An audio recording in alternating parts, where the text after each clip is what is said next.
Hello, Chicago.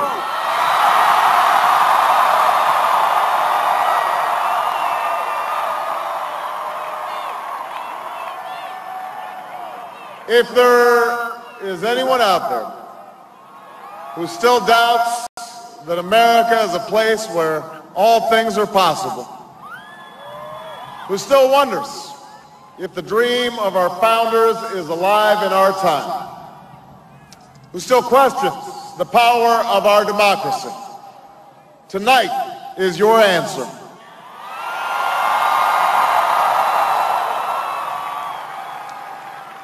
It's the answer told by lines that stretched around schools and churches in numbers this nation has never seen, by people who waited 3 hours and 4 hours, many for the first time in their lives, because they believed that this time must be different, that their voices could be that difference.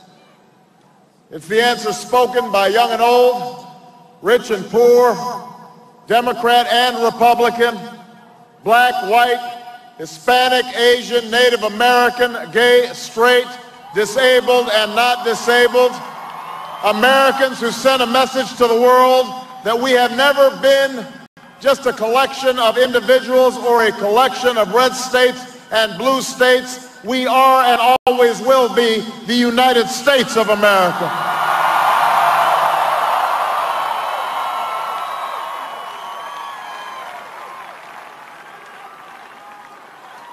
It's the answer that led those who've been told for so long by so many to be cynical and fearful and doubtful about what we can achieve, to put their hands on the arc of history and bend it once more toward the hope of a better day.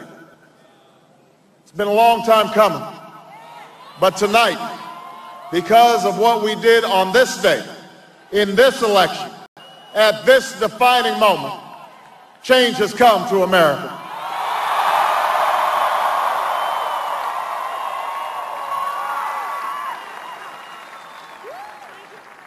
A little bit earlier this evening, I received an extraordinarily gracious call from Senator McCain.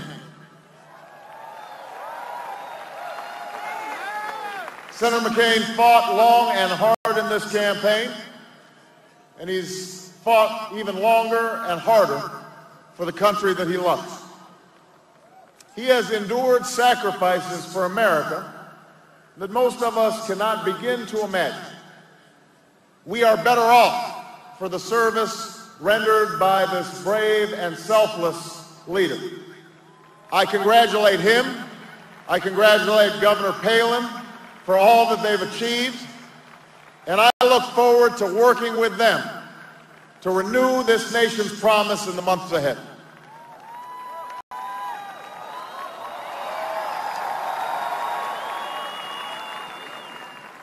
I want to thank my partner in this journey, a man who campaigned from his heart and spoke for the men and women he grew up with on the streets of Scranton and rode with on the train home to Delaware, the Vice President-elect of the United States, Joe Biden.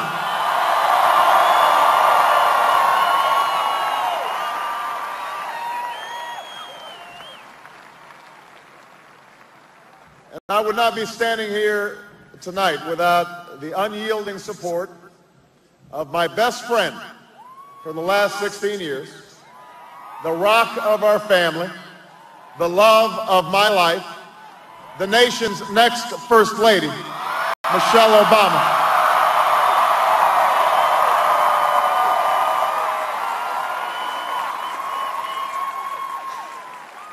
Sasha and Malia, I love you both more than you can imagine, and you have earned the new puppy that's coming with us to the White House.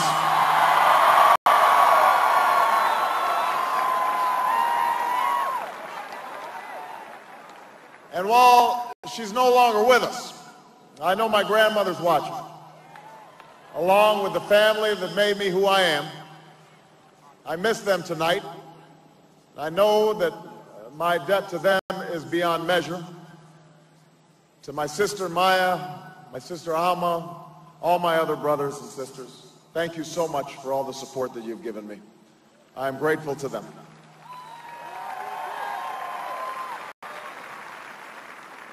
To my campaign manager, David Plouffe,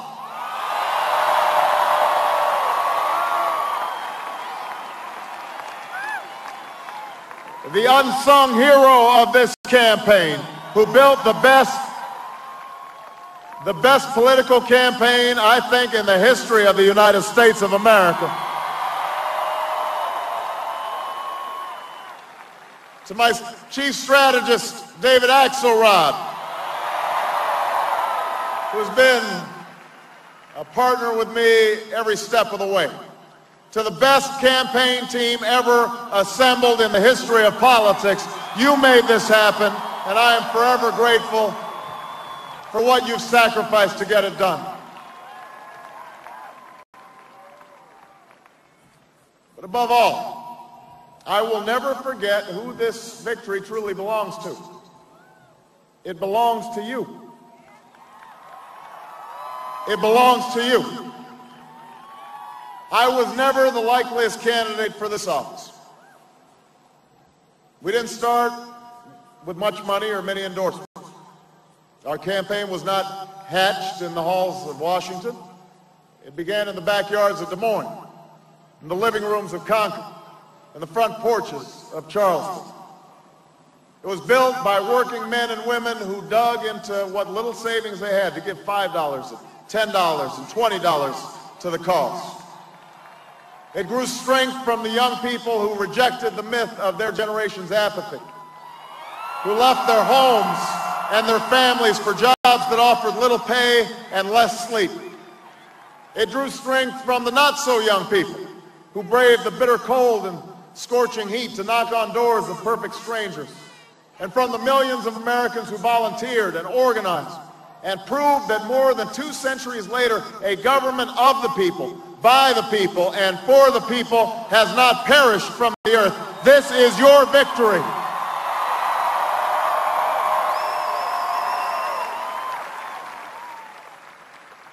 Now, I know you didn't do this just to win an election.